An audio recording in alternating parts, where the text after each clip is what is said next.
거룩하고 새로운 상상이라는 시리즈로 여러분과 함께 말씀을 나누고 있습니다. 오늘 12번째로 오늘 부활의 삶을 상상하라, 그런 제목으로 말씀을 나누려 합니다. 저희들이 요한복음을 쭉 한 장 한 장씩 또 함께 묵상해 오고 있는데요. 오늘은 이제 11장 이야기인데 나사로를 살리는 아주 또 놀라운 또 사건의 말씀들이 우리 앞에 있습니다. 이 사건의 배경은 베다니라는 곳에서 시작이 됩니다. 베다니는 예루살렘에서 한 4, 5km 떨어져 있다고 그렇게 이야기를 저도 들었는데요. 이 베다니라는 동네는 베다니라는 그 동네 이름조차도 가난한 사람들의 집이라고 지을 정도로 아마 가장 예루살렘에서 소외되고 낙후되고 가난하고 어려운 사람들이 모여 있는 곳이었던 것 같아요. 여기에 마르다와 마리아가 살고 있었는데, 이 마리아와 마르다는 예수님과 아주 몇 번 또 만나고 또 예수님이 예루살렘 올 때마다 그 집으로 초청해서 식사도 대접하고 이런 관계가 있던 가까운 사이였던 것 같습니다. 자, 여기에 이제 사건이 벌어지는데 오빠가 큰 병에 걸려서 죽게 됩니다. 이 어려운 사건들을 경험하면서 일어나는 사건들을 우리가 지금 보고 있는데, 우리는 벌써 이 스토리를 다 읽고 아니까 그렇구나 이렇게 이제 또 받아들일 수 있지만, 사실 이 과정에서는 아마 가장 큰 기둥인 오빠가 죽는다는 사건은 어마어마하게 큰 고통과 어려움이었을 것 같아요. 그래서 이 사건들을 쭉 하면서 예수님의 이 사건을 대하는 모습을 보면서 우리도 어려움과 시험과 고통을 만났을 때 어떻게 새로운 상상을 해야 되느냐, 그걸 좀 배우는 시간이 되었으면 좋겠습니다. 첫 번째 우리가 배워야 될 것은 이렇게 모든 사람에게는 고난이 온다는 거예요. 심지어 주님을 사랑하는 사람에게도 고난이 옵니다. 그렇죠? 오늘 이 나사로를 표현할 때 이 마리아와 마르다가 예수님 앞에 빨리 전령을 보내서 빨리 좀 와주세요 하는데 이렇게 하죠. 주님께서 사랑하시는 이가 병이 들었습니다. 예수님이 참 사랑하는 사람인데, 사랑하는 가족인데 지금 죽을 병에 걸렸어요. 빨리 좀 와주세요. 이렇게 요청을 하죠. 많은 사람들이 내가 어려움과 고통을 받으면 이런 생각을 합니다. 나는 주님이 사랑하시지 않나 보다. 이런 잘못된 오해를 할 수가 있습니다. 자, 그런데 사실 모든 사람의 고통이 있고 모든 시대에, 모든 역사에는 고난과 함께하는 것이 우리 인류의 역사입니다.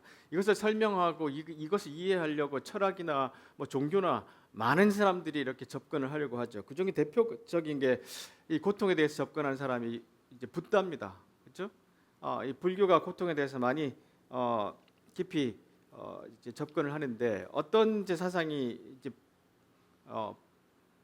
발달이 됐나 하면 이 붓다의 원래 이름은 고타마 시다르타라는 사람입니다. 이 사람은 이 카필라라는 조그만 도시 국가, 몇천 명 정도 될까 이렇게 예상을 하고 있는데요. 상상을 하는데 거기에 이제 태자 왕자로 태어났어요. 엄마는 이제 태어나자마자 돌아가셨고, 아버지가 이 왕자를 잘 키우려고 어릴 때부터 아주 보호하면서 키워서 어떤 고통도 보지 못하게 키웠어요. 근데 이제 좀 아이가 좀 자라다가 밖으로 나가는 이제 호기심들이 생겼잖아요. 그래서 어떤 문에 가보니까 아주 나이 들어서 이렇게 곧 죽음을 앞두고 있는 이 할아버지가 이렇게 가는 걸 보고, 인생은 저렇게 나이 들고 병이 드는구나, 고통이 있구나 하는 걸 이렇게 보게 된 거죠. 그 다른 문에 가보니까 막 진짜 그 사람과 같은 사람들이 병이 들어가지고 자기가 막 변을 보고 거기에 막 누워서 있는 그런 이제 극한 병의 고통을 보게 되기도 했어요. 그리고 또 다른 문에 가보니까 이제 죽어서 이렇게 장례를 치르는 모습을 보면서 인생은 고통이구나, 그런 생각을 하게 됐죠. 그래도 다른 분에 가보니까 어떤 수행자가 너무나 환한 얼굴로 앉아 있는 걸 보고 나도 출가를 해야 되겠다, 이런 결심을 하게 되고요. 그래서 집에서 한 400km나 떨어진 곳에 가서 한 6년을 정말 극한 고통에 자신을 몰아넣습니다. 그런 이제 고통 속에서 수행을 해보다가 깨달음이 얻었어요. 이거 고통을 가지고 수행하는 거는 깨달음이 얻는 길이 아니구나. 그러면서 이제 변화가 일어났다고 하죠. 그래서 불교에서 제일 핵심적인 가르침 중에 하나가 이 고통이에요. 첫 번째가 보면 고성제라고 하는데 그 삶은 고통이다. 삶은 고통이다. 태어나는 것도 고통이고 늙는 것도 고통이고 병드는 것도 고통이고 죽는 것은 물론 사랑하는 사람과 이별하는 것이 고통이다. 이걸 조금 더 심화한 게 8고 8가지 고통입니다. 그게 뭐냐면 생로병사가 네 개의 고통이고 또 하나의 고통은 애별리고라고 해서 사랑하는 사람과 이별하는 것. 오늘 지금 이 마르다와 마리아가 오빠 나사로와 이별하잖아요. 이게 사랑하는 사람과 이별의 고통. 원증 회고라 해서 원망하고 증오한 이를 만나는 마음의 고통. 많죠, 여러분. 원망하고 증오한 이를 만나는 고통. 구부듣고 해서 구하는 것을 얻지 못하는 고통. 내가 저거를 가져야 되는데 저기 이루어야 되는데 근데 소유욕에 대한 고통이 있고 오음성고로 해서 오온에 대한 인간의 제조건을 취함으로 인해서 생기는 우리가 가지고 있는 일상만사에서 들어오는 모든 고통을 다 이 오음성고라 그래요. 그래서 이걸 다 같이 팔고 사고 팔고라고 이야기합니다. 그래서 불교는 이거를 해결하기 위해서 집착을 벗어나야 된다, 그렇죠? 그러면서 수행도 하고 그러면서 이제 도를 닦는데 잘 안 됩니다. 왜냐하면 인생은 여러 가지 만남과 헤어짐과 또 여러 가지 변화들이 늘 있는 곳이라 우리가 그것을 그냥 집착과 욕망으로만 정의하기는 어려운 인생이에요. 자, 그래서 우리가 모든 인생은 다 고통이 있기 때문에 주님이 사랑하는 사람도 우리가 주님을 만난 사람도 주님의 길을 가는 사람도 고통이 따르게 되어 있다는 것. 그 두 번째로는 교회를 오래 다니고 성경이나 교리를 많이 알고 있어도 실제로는 껍데기일 수 있습니다. 생명이 없을 수 있어요. 보세요. 예수님께서 나사로 집에 도착했는데 이미 나사로는 죽어서 나흘이나 무덤에 있었어요. 그렇죠? 자, 그런데 마르다가 예수님이 오신다는 소식을 듣고 마중을 갖고 마리아는 집에 남아 있었고요. 그래서 마르다가 예수님 앞에 이렇게 말하죠. 주님이 여기 계셨더라면 제 오빠가 죽지 않았을 것입니다. 그러니까 예수님께서 이렇게 말씀하시죠. 네 오빠가 다시 살아날 것이다. 이 대답에 마르다가 대답합니다. 마지막 날에 그 부활이 있을 때에 우리 오빠가 다시 살아나는 거 제가 압니다. 교리를 잘 알고 있어요. 자, 이때의 유대인들은 구약에 있는 말씀들을 통해서 마지막 때에 부활이 일어난다는 신앙을 갖고 있었어요. 이사야서도 보면 주의 백성이 죽었으나 다시 살아날 것입니다. 그 시체들이 다시 일어날 것입니다. 먼지 가운데 누워 있는 사람들아 일어나라. 그리고 기뻐하라. 이는 하나님의 생명의 빛이 무덤 속에서 잠자는 사람들에게 이슬같이 떨어질 것이기 때문이다. 다니엘서도 특별히 다니엘서를 굉장히 사람들이 좋아했어요. 부활에 관련해서 이미 죽은 사람 가운데서 많은 사람이 다시 살아날 것이다. 그들 가운데 어떤 사람들은 다시 깨어나 영원히 살며 어떤 사람들은 깨어나 영원히 부끄러움과 멸시를 당할 것이다.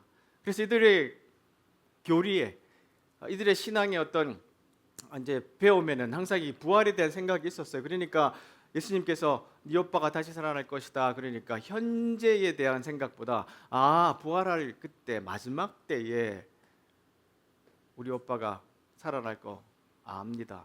근데 우리가 오늘 예수님이 하시는 말씀을 잘 못 알아듣게 되는 이유도 그 주님의 일하심을 못 경험하는 이유도 때로는 너무나 익숙하게 교회를 다녀서 그래요. 늘 교리와 상상, 교리와 어떤 가르치는 어떤 방식 그런 것에 익숙하다 보니까 오랫동안 교회를 다니다 보니까 내 속에는 그냥 껍데기 같이 아니면 생명이 없이 살아가는 우리의 모습을 종종 신앙인들 가운데 발견할 수 있습니다. 그리고 세 번째로는 이루어지지 않은 일, 과거에 이전에 있었던 일에 대해서 아쉬움과 섭섭함, 이건 도움이 안 된다는 거예요. 자, 보세요. 마르다와 마리아가 계속해서 주님을 만나서 했던 말이 뭐냐 하면 주님이 계셨더라면 우리 오빠가 안 죽었을 텐데요. 마리아도 이야기하고 마르다도 이야기합니다. 주님 좀 일찍 오시죠. 사람 보냈잖아요. 근데 이틀이나 더 있다 오셔요. 우리 오빠가 그때 아플 때 주님 오셨더라면 우리 오빠 안 죽었을 텐데요. 우리는 인생을 살다 보면 신앙생활 하다가 보면 이렇게 주님 앞에 섭섭함이 좀 있기도 합니다. 그때 좀 그래 주시지. 그때 좀 도와주시지. 그때 이랬더라면 좀 달라지지 않았을까요? 이런 것이 우리 속에 아쉬움도 있고 섭섭함도 있는데 과거를 돌아보는 일은 그렇게 큰 도움이 되지 않습니다. 그렇죠? 그리고 네 번째로는 이 냉소적 태도가 제일 나쁩니다. 예수님께서 이제 오셔서 나사로를 어디에 뒀느냐 이렇게 물으시니까 주위의 사람들 보세요. 예수님께서 나사로를 얼마나 사랑하였는가 보라 이렇게 이제 그 마음을 이해하려고 하는 사람도 있는가 반면에 어떤 사람들은 앞 못 보는 사람의 눈도 뜨게 한 사람이 나사로가 죽지 않게 할 수는 없었나? 이렇게 주변에서 이런 이야기를 합니다. 우리가 어떤 사건을 보면 그거에 대해서 이렇게 냉소적으로 대응할 때가 참 많아요. 되겠나 그거? 안 될 거야. 그 이전에도 안 됐잖아. 뭐 이런 일이 생길 수 있겠어? 그래 그거 봐. 이런 식의 냉소가 우리 속에 신앙인들 가운데도 크게 자리 잡습니다. 이게 가장 좋지 않아요. 마음 가면에서 르네 브라운이라는 심리학자가 이런 이야기합니다. 내가 말하는 냉소란 건전한 의심과 문제 제기가 아니다. 멍청한 소리 하지 마라든가 그건 루저들이나 하는 생각이야와 같은 무심한 반응을 낳는 냉소를 의미한다. 냉소주의의 가장 극단적인 형태가 바로 쿨한 거. 난 관심 없어. 아이고 후지다. 하나도 멋있지 않네. 누가 신경이나 쓰겠어. 어떤 사람들은 열정과 참여가 우미한 사람의 특징인 것처럼 이야기한다. 지나치게 흥분하는 사람, 뭔가를 열심히 하는 사람을 한심하게 본다. 이게 우리 속에 냉소로 자리 잡아 있는 사람들의 태도 그리고 표현들입니다. 근데 우리가 가끔씩 보면 우리 하는 말의 표현 중에 또 서로를 대하는 중에 냉소가 있어요. 애들 이렇게 막 열심히 아내가 최선을 다해 키우는데 아빠들이 정신없이 밖에서 일하다가 집에 와서 보니까 마음에 안 드는 게 있어. 잘 안 되니까 그거 되겠나? 그 말에 상처받습니다. 자기는 한 번도 여기에 대해서 신경 안 썼으면서 평가하는 거, 냉소적으로 반응하는 거, 그게 굉장히 무너져요. 그걸 제가 옛날에 아주 심하게 아내한테 이야기 들어가지고 잘 기억하고 있습니다. 우리 남편들 조심해야 돼. 냉소적인 거 조심해야 돼. 아내들도 남편이 그러면 또 그러네. 안 달라져. 똑같아. 뭐 이런 식의 표현들. 이런 것들 우리가 좀 고쳐야 되는데 신앙의 삶에도 우리도 이런 냉소적인 표현들이 있어요. 우리 주님, 이번에도 안 하시겠지. 기도해야 무슨 소용있나. 이런 것들 우리 속에 있어요. 자, 그래서 하나님 나라를 상상하라에서 제임스 K. 스미스가 이런 아주 중요한 말을 하는데요. 한번 인용을 했었습니다. 아주 중요해서 다시 인용하는데 우리 기독교적 형성, 우리의 삶을 인도하는 우리 기독교인들이 살아가는 방식의 형성은 상상력의 회심이다. 냉소가 아니라 새롭게 상상력을 돌이키는 것. 성령께서는 일종의 서사적 마법 걸기, 좀 말이 좀 어렵죠. 그러니까 서사적 이 큰 이야기, 하나님 이끌어 가신 이 이야기 속에 마법 걸기를 통해 서사적 동물인 우리의 뼛속까지 파고들어 우리의 세계 존재를 방향짓는 배경이 된 이야기 안으로 우리를 이끄심으로. 말이 되게 어렵죠, 그렇죠? 그러니까 이게 무슨 뜻이냐면 성령께서는 성경에 있는 이야기를 통해서 우리같이 냉소적일 수 있는 사람들의 마음속, 뼛속까지 들어와서 우리를 회개시키고 돌이키신다는 거예요. 새로운 상상력으로. 이게 안 바뀌면 신앙이 변화되지 않는다는 거예요. 성육신하신 우리 하나님 예수님은 우리가 있는 곳에 계속해서 우리와 만나 주신다. 우리가 상상하는 습관의 동물이라 그랬잖아요. 계속 상상하는 우리를 예수님이 이렇게 사람의 몸을 입고 오셔서 우리와 만나 주시는데, 따라서 우리는 성령의 습관화인 구체적 의례와 실천 안에 살도록 초대받음으로, 이게 뭐냐면 예배와 삶을 통해서 이 상상력을 계속해서 실천하도록 우리 주님이 우리를 이끄신다는 거예요. 그러니까 이걸 좀 쉽게 말하면 성령께서 우리를 계속해서 새로운 상상력으로 이끌어 가신다는 거예요. 그거 안 돼. 예수님이 우리를 사랑하시지 않나 봐 하는 이 갖고 있는 이 잘못된 상상력 있잖아요. 이런 것들을 새롭게 빚으셔서 우리 주님이 하시는 모습을 보면서 우리가 어떻게 새롭게 생각하고 어떻게 살아가야 되는지를 통해서 우리를 계속해서 초대하시고 이끌어 주신다는 거예요. 자, 그래서 우리가 배울 것이 뭐냐면 첫 번째로 주님의 시간과 계획에 대한 신뢰를 다시 한번 회복해야 돼요. 그냥 지식적으로만이 아니라 우리의 삶 가운데서 주님의 시간과 계획을 신뢰하는 것이 필요한데, 자 보세요. 나사로가 병이 들었는데 마르다와 마리아가 사람을 보냈잖아요. 그런데 6절에 보면 예수님께서 나사로가 병들었다는 말을 듣고도 계신 곳에서 이틀을 더 지냈습니다. 그렇죠? 이틀을 더 지내서 사람은 지금 급박해요. 이건 보통 병이 아니잖아요. 벌써 보내고 아마 몇 시간 안에 사망했던 것 같아요. 그 정도로 급박한 상황인데도 주님은 아주 여유가 있습니다. 이틀 동안 그냥 더 머물러 계세요. 자, 그리고 난 다음에 예수님께서 이제 오셨는데 몹시 아픈 마음으로 무덤에 가셨어요. 예수님께서 돌을 옮겨 놓으라 그러니까 마르다가 말립니다. 왜 말리냐면 뭐라고요? 무덤에 있은 지 나흘이나 되었으니 냄새가 심하게 납니다. 저희들 우리가 보통 3일장 하잖아요. 그렇죠?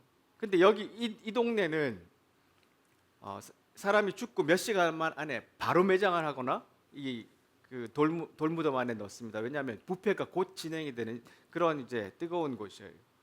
그러니까 냄새가 나흘이나 됐으니까 냄새가 납니다. 그러니까 열지 마세요 이렇게 이야기합니다.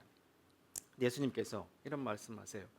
네가 믿으면 하나님의 영광을 볼 것이라 내가 너에게 말하지 않았냐. 돌문을 열고 이 나사로가 나오는데 냄새가 났습니까 안 났습니까? 하나도 안 났어요.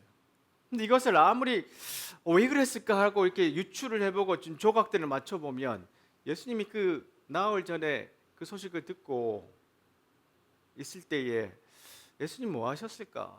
예수님은 이미 알고 계시지 않으셨을까? 기도하시지 않으셨을까? 그래서 톰 라이트 주교가 이것에 대해서 이렇게 해석해요. 그 순간 예수님은 나사로가 죽지 않았거나 더 이상 죽은 존재가 아님을 아셨다. 그의 몸은 부패되지 않았다.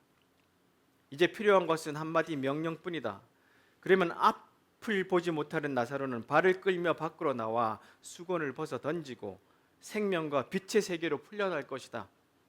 이제 우리는 예수님이 어떻게 이 시점에 도달하셨는지 곰곰이 생각해야 한다. 우리가 내릴 수 있는 결론은 딱 하나밖에 없다. 그 결론은 아주 놀랍다. 요단강 건너편에서 조용히 보내신 이틀 동안 예수님은 제자들에게 문제를 말씀하시기도 전에 기도하셨다.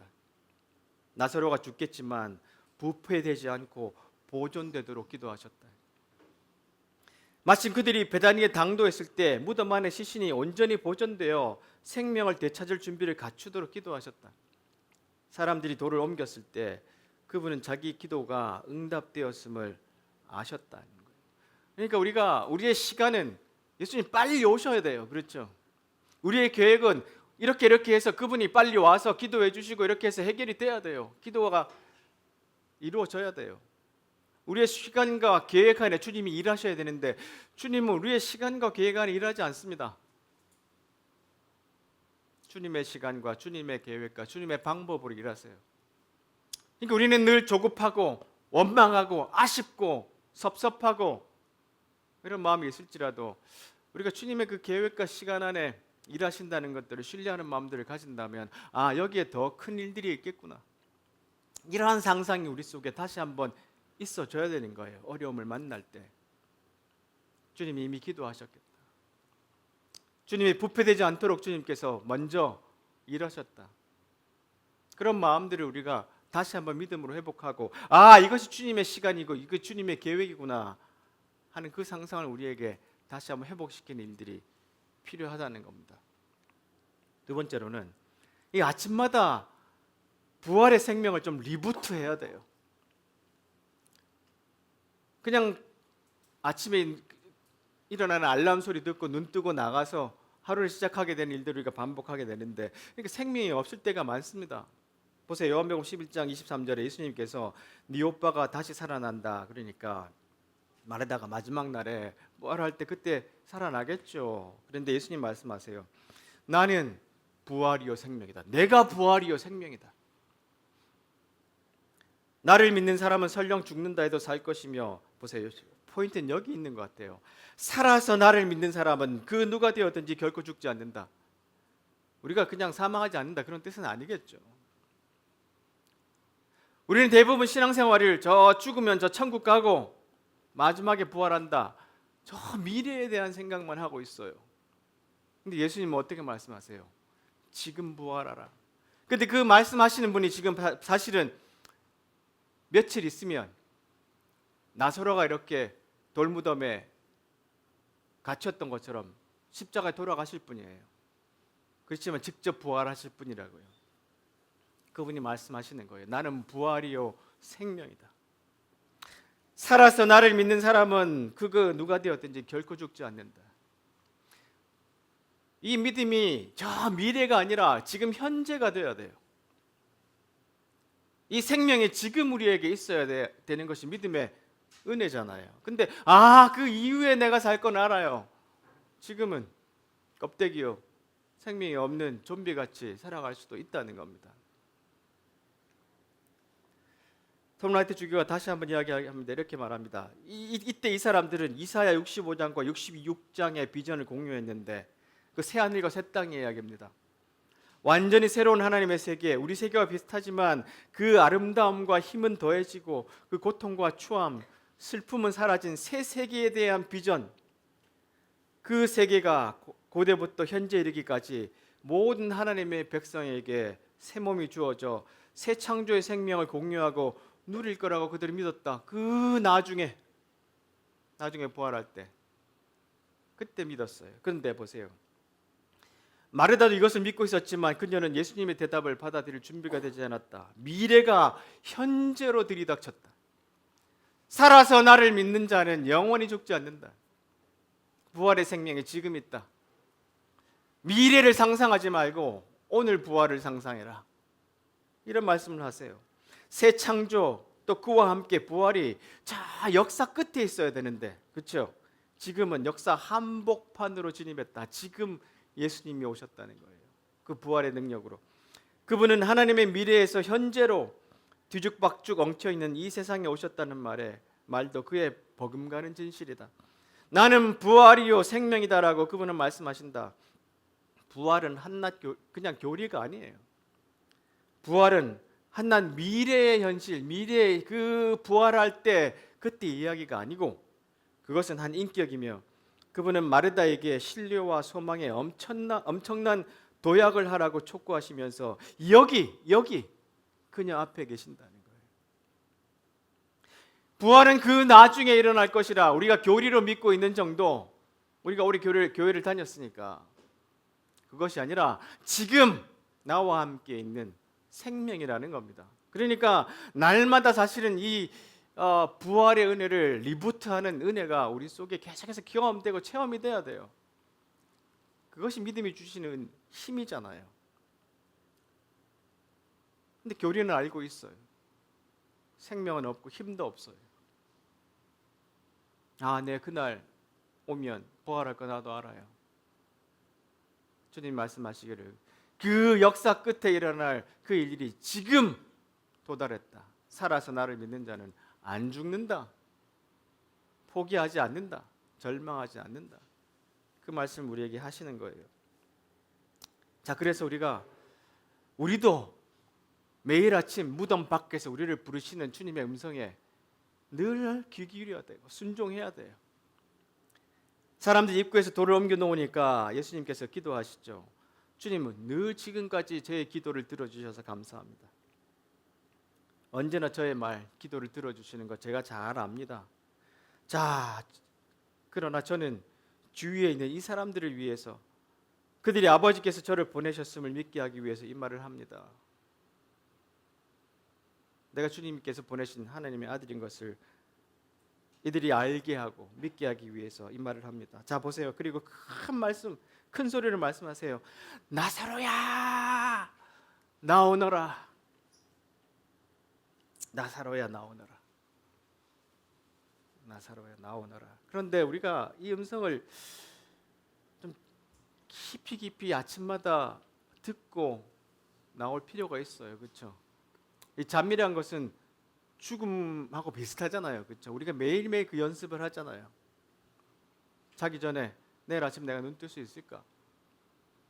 이것은 늘 우리 기독교인들의 이 잠이란 것은 죽음과 연결해서, 그리고 내일 아침에 일어나는 것은 부활과 연결해서 이야기를 하고 상상하고 생각합니다. 자, 그런데 이 무덤에 갇혀 있다는 말을 다른 말로 하면 좀 외로움. 근데 이제 고립의 시대에 보니까 이런 이야기를 합니다. 지속적인 외로움, 이렇게 갇혀 있는 것, 무덤 안에 있는 것, 이런 것들은 단 2주의 정도의 짧은 고립도 개인의 몸과 마음에 깊은 상흔을 남긴다. 외로움, 그것은 죽음에 이르는 병이다. 우리 이런 것들 때문에 이렇게 무덤 안에 갇혀 있잖아요. 그리스도인들도 각자 다른 이유로 무덤 안에 갇혀 있는 사람들이 참 많아요. 늘 같은 주제로 못 빠져나오고 온몸이 칭칭 천에 감겨가지고 무덤 안에서 있는 사람들이 많습니다. 그것이 어떤 과거의 섭섭함일 수도 있고, 일어났던 상처일 수도 있고, 아니면 지금 일어나는 우울증일 수도 있고요. 여러 가지가 있을 수 있는데, 파커 제이 파머라는 분이 평생에 우울증을 깊이 2번 겪었어요. 이분이 이제 책에 이런 이야기를 합니다. 놀랍게도 첫 번째 우울증에 빠져 잠 못 이루던 한밤중에 그 사랑의 신호를 받았다. 너를 사랑한다 파커라는 목소리를 들은 거다. 나사로야 나오라 하는 것처럼 너를 사랑한다 파커라는 목소리를 들은 거다. 그 말은 바깥에서 들려오는 소리가 아니라 내면에서 조용히 우러나오는 소리였다. 나의 에고에서 나오는 소리도 아니었다.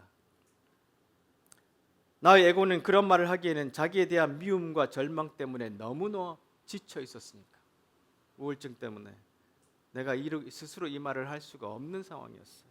근데 그 소리가 들렸어요. 설명할 수 없는 은총의 순간이었다. 하지만 우울증의 상처가 너무도 깊었기에 나는 그만 그것을 잊어버리고 말았다. 하지만 그 순간은 흔적을 남겼다.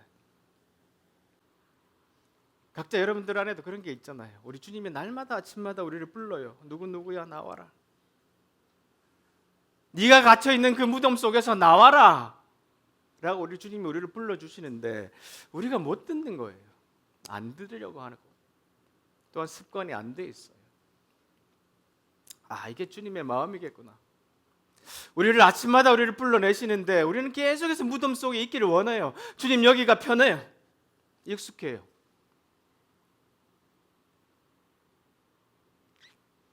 날 불러내지 마십시오. 여기가 훨씬 더 편해요. 생명이 밖에 있음에도 불구하고 우리는 거부합니다. 여기가 편합니다. 그래서 이 말씀 준비하는데 그게 계속 떠올랐어요. 이게 나눌까 말까. 그런데 그 음성, 아침마다 우리가 주님의 음성을 들으면서 누구야 나와라. 지난번의 상처, 섭섭함, 우울, 절망, 습관들 뭐든지 간에 버리고 나와. 오늘 나와 함께하자. 나와야 돼. 그래야 생명이 있어요. 나와야 돼. 이런 사진 하나가 저한테 참 인상 깊었는데요. 자기 우산 밑에 안에서 비가 와. 실제로 비가 안 와. 우산 접으면 되는데 이런 줄 알고 살아요. 나와야 돼. 음성 듣고 나와야 돼. 그래서 지난번 말씀에 그랬잖아요. 내 양은 나의 음성을 듣고 나도 내 양을 안다. 내 양은 나를 따른다. 나는 그들에게 영생을 준다. 그들은 영원히 멸망치 않을 것이며 아무도 그들은 내 손에서 빼앗을 수 없다. 양들을 내게 주신 나의 아버지는 모든 것보다 더 크신 분이다. 그러므로 아무도 내 아버지의 손에서 양들을 빼앗을 수 없다. 아버지와 나는 하나다. 요한계시록에서 주님 말씀하시죠. 보아라, 내가 문 밖에 서서 이렇게 두드리노니 누구든지 내 음성을 듣고 문을 열면 내가 그에게로 들어가 그와 함께 먹고 그도 나와 함께 먹을 것이다. 나와라, 나사로야, 나와라. 나사로야, 나와라. 우리가 이 음성을 늘 아침마다 들어야 돼요. 행동하지 않으면 인생은 바뀌지 않는다 해서 브라이언 트레이시가 이런 이야기를 했습니다. 가짜 동기부여는 그것이 무엇이든 할 수 있다고 속삭인다. 과정과 방법은 쏙 빼놓은 채 두근거리는 느낌만 강조해서 현혹한다. 크게 성공한 사람들 중에도 이와 같이 허황되고 달콤한 방식으로 가르치는 이들이 있다. 가짜 동기를 받으면 영화관이나 콘서트장에서 신나게 즐기고 돌아왔을 때처럼, 예배드리고 돌아왔을 때처럼, 말씀 듣고 돌아왔을 때처럼 기분이 좋지만 며칠 지나면 다시 일상이라는 쳇바퀴 속에서 무료함을 느낀다. 그들의 말을 듣고 보는 순간 가슴 뛰고 설레던 감각의 80%, 90%, 95%는 사라진다. 자, 그러나 불우한 환경에서 성장해 미래를 비관적으로 바라보는 사람이라 할지라도 할 수 있다는 생각을 반복하면 뇌는 새롭게 프로그래밍한다. 새로운 습관을 만든다는 거예요. 긍정적인 생각은 크고 무거운 교각을 든든히 받쳐주는 기둥처럼 잠재의식을 든든히 받쳐주고 나도 모르는 사이에 만들어지는 부정적인 생각까지도 몰아낸다는 거예요. 우리를 새롭게 프로그래밍을 해야 되는데 아침마다 나사로야 나와라, 이 말씀 우리가 들어야 돼요. 습관이 영성이다라는 책에서 또 제임스 K. 스미스는 이런 말을 합니다. 우리는 우리를 만들고 사랑하시는 분을 사랑하도록 창조되었기 때문에 우리의 사랑이 궁극적인 목적을 바르게 지향할 때 그때야만 안식을 누린다. 그런데 아우구스티누스는 그 반대의 경우도 지적한다. 우리 마음이 하나님 안에서 목적을 발견하도록 창조되었기 때문에 그분 대신 다른 존재를 사랑하려고 할 때 불안과 쉼없음에 사로잡히고 말 것이다. 인간으로 존재한다는 것은 마음이 있다는 뜻이다.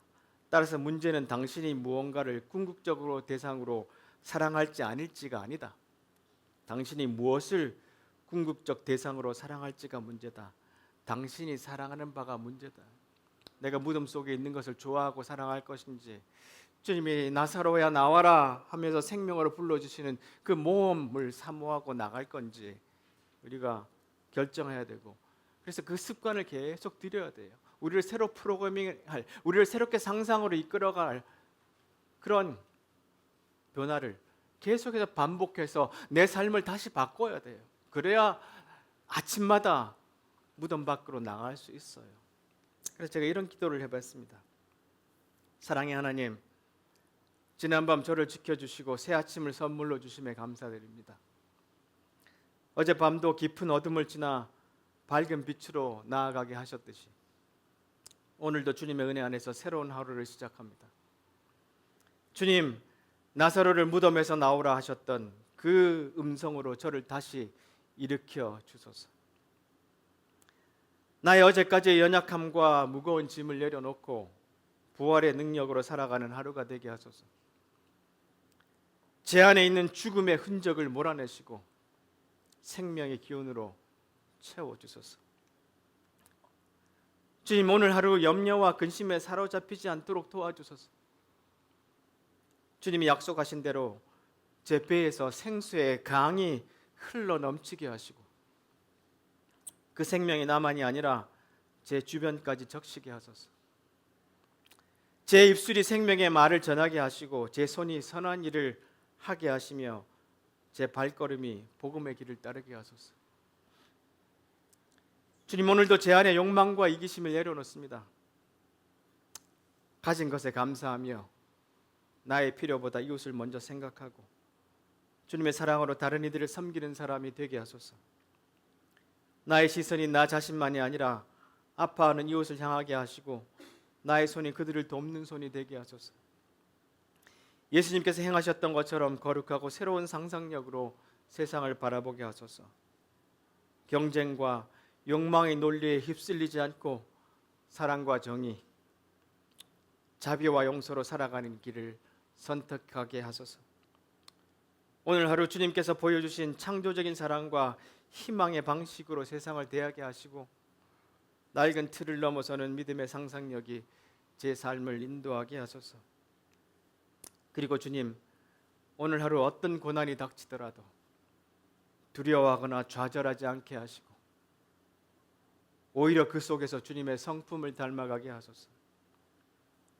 오늘 하루 주님의 성품을 담는 삶이 나의 성공의 기준이 되게 하소서. 주님, 이 하루를 온전히 주님께 드립니다. 나의 생각과 마음과 행동이 주님의 뜻 안에 있게 하소서. 예수님 이름으로 기도합니다. 아멘. 우리가 아침마다 눈을 뜨자마자 폰을 열거나 컴퓨터를 열거나 TV를 켜서 세상의 그 소식들, 세상의 유혹들 안에 빠져드는 게 아니라 먼저 주님 앞에 나가서 주님, 오늘 하루를 이렇게 시작하겠습니다. 주님, 이렇게 살겠습니다. 그리고 오늘 밤에 잠들 때 딴 거 다 실패하더라도 우리 주님 조금만 닮았으면 그것이 나의 성공이 되었다고 고백하는 삶이 되게 해주십시오. 이렇게 우리가 늘 아침마다 기도하고 저녁마다 하루를 마치면 우리는 계속해서 새롭게 프로그래밍이 되고 어떠한 좌절의 순간에서도 이기고 승리하고 과거에 어땠든지 간에 우리를 이렇게 감고 있는 죽음의 천들을 다 풀어내고 생명의 부활의 삶으로 살아갈 수 있는 우리가 될 줄 믿습니다. 그래서 여러분 힘있게 좌절하지 말고 어려움 속에서도 포기하지 말고 아침마다 누구야 나와라, 남정아 나와라, 누구야 나와라, 자기 이름을 넣어서 한번 불러보세요. 누구야 나와라. 그래서 아침에 뭐 딴 거 시작하기 전에 먼저 이런 기도로 또 주님의 음성에 누구야 나와라, 그 이야기 듣고 하루를 시작하고 마치 우리가 되었으면 좋겠습니다.